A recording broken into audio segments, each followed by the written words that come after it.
করেছি আমি বলবো ভালো আছে আপনি চলে আসেন আমি আপনাকে হেল্প করতে চাইছি।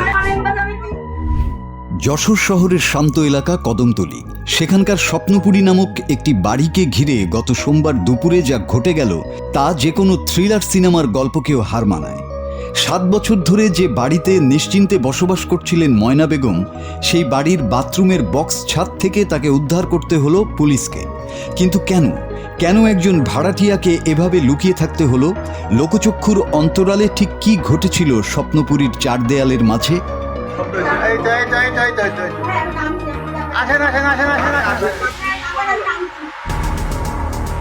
ঘটনার সূত্রপাত সোমবার সকালে বাড়িওয়ালা আদ্দিন সখিনা মেডিকেল কলেজের সহযোগী অধ্যাপক ডাক্তার আফজাল হোসেন খান বাড়ির মেরামতের জন্য কিছু শ্রমিক পাঠিয়েছিলেন। কিন্তু দীর্ঘক্ষণ ডাকাডাকির পরও ভেতর থেকে কোনো সাড়া শব্দ মেলেনি। 5 মাসের ভাড়া বাকি, তার উপর দরজা না খোলায় ডাক্তার আফজালের মনে দানা বাঁধে সন্দেহ। খবর যায় কোতোয়ালি থানায়।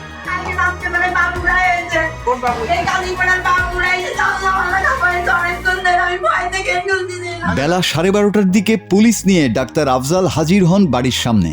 প্রায় 1 ঘন্টার রুদ্ধশ্বাস চেষ্টার পর দরজা খোলেন প্রভা নামের এক তরুণী। তিনি নিজেকে ময়না বেগমের ভাগ্নি পরিচয় দিয়ে দাবি করেন তার খালা বাসায় নেই, তিনি হাসপাতালে, আর মূল গেটের চাবিও তার কাছে নেই। পুলিশের সন্দেহ আরও ঘনীভূত হয়। নিজের চাবি দিয়ে মূল গেট খুলে ভেতরে ঢোকেন মালিক ও পুলিশ সদস্যরা। শুরু হয় তল্লাশি।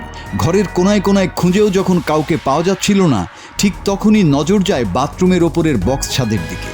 আর সেখানেই দেখা যায় অবিশ্বাস্য দৃশ্য। গাদাগাদি করে বক্স ছাদের অন্ধকার কোণে লুকিয়ে আছেন খোদ ময়না বেগম। আপনি যেদিক কেউ যাবেন সেদিক চলে যাবেন, আপনি আপনার মতো নামেন।